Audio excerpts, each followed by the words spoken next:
Saudara-saudari yang terkasih, jumpa lagi dalam Pelita Hati hari ini, Senin 7 Juni 2021, hari biasa dalam Pekan Biasa yang ke-10. Bersama saya Romo Thomas Suratno SC dari Paroki Cilandak, Jakarta Selatan, mendengar dan merenungkan Sabda Tuhan, yakni firman Tuhan yang tersurat di dalam Injil Matius, bab atau pasal 5, ayat 1 sampai dengan ayat 12.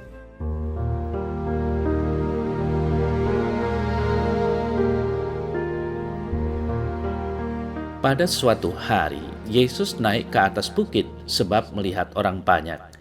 Setelah ia duduk, datanglah murid-muridnya kepadanya. Lalu Yesus mulai berbicara dan menyampaikan ajaran ini kepada mereka. Berbahagialah orang yang miskin di hadapan Allah, karena merekalah yang empunya kerajaan sorga. Berbahagialah orang yang berduka cita, karena mereka akan dihibur.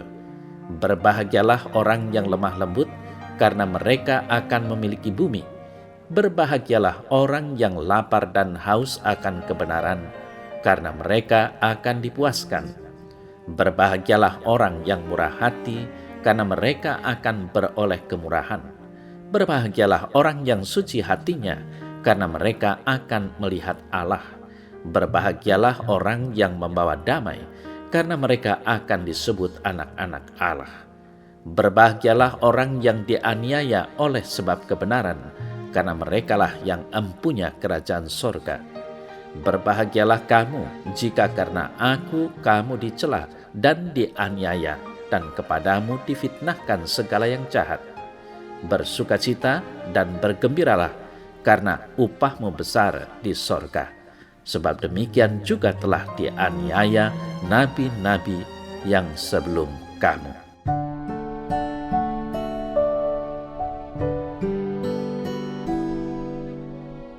Saudara-saudari yang terkasih, khotbah Yesus di bukit adalah sebuah penghiburan bagi seseorang yang sedang mengalami pergulatan hidup. Namun bagi pribadi yang sedang naik daun, khotbah Yesus adalah tantangan baginya. Setiap pribadi diajak untuk bijaksana dalam memposisikan dirinya sebagai pengikut Yesus, karena setiap pengajarannya syarat dengan hal-hal yang tak pernah kita duga sebelumnya. Saudara-saudari yang terkasih, ada kalanya sangat bertentangan dengan harapan dan pikiran kita. Dewasa ini, bila kita berbicara masalah kebenaran dan kejujuran, membuat hati miris. Betapa tidak, dunia ini seakan-akan sudah terbolak-balik seiring dengan maraknya situasi zaman yang makin menggila. Orang benar dan jujur disalahkan, sebaliknya orang salah dibenarkan. Hal ini dapat kita jumpai dalam pengalaman hidup kita sehari-hari di tengah masyarakat kita. Saudara-saudari yang terkasih, sebagai pengikut Yesus, apakah kita berani bersaksi akan kebenaran di tengah masyarakat kendati senyum sinis dan sumpah serapah yang kita peroleh?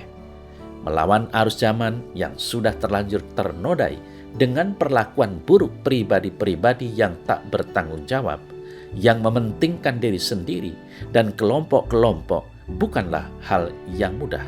Dibutuhkan mati raga yang tidak sedikit. Tapi ingatlah akan khotbah Yesus di bukit ini, maka kita akan mengalami kekuatan yang datang daripadanya. Yesus menawarkan begitu banyak tempat bagi setiap pribadi yang berani melawan arus zaman ini. Saudara-saudari yang terkasih, inti sabda bahagia yang kita dengarkan hari ini ialah semangat kemiskinan di hadapan Allah.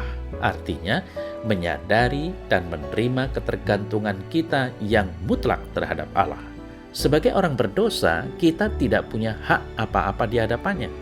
Kita hanya dapat berharap pada kerahimannya saja, dalam kesadaran bahwa kerahimannya tidak terbatas, jauh lebih besar dari segala dosa-dosa kita.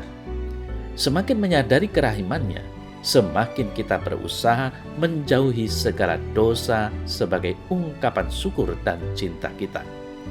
Saudara-saudari yang terkasih, dari sikap dasar ini mengalirlah sikap-sikap lain yang disebut dalam sabda bahagia.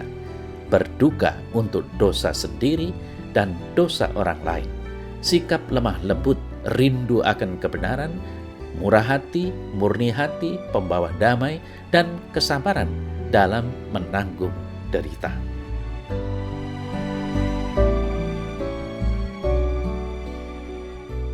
Dalam nama Bapa dan Putra dan Roh Kudus.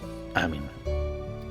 Ya Tuhan Yesus, ajaran-Mu sungguh membantu aku sebagai orang beriman yang selalu dihadapkan pada suatu kenyataan permasalahan yang aku hadapi. Hati cenderung mengikuti keinginan duniawi, tetapi aku sadar bahwa kehendak-Mu harus terjadi dalam diriku. Maka pada kesempatan ini aku bermohon padamu supaya Engkau tetap mencurahkan rahmat kuat kuasa-Mu dalam diriku, sehingga Kau mampukan menjalani hidup seperti yang Kau kehendaki berdasarkan sabda bahagia-Mu. Amin. Dalam nama Bapa dan Putra dan Roh Kudus. Amin.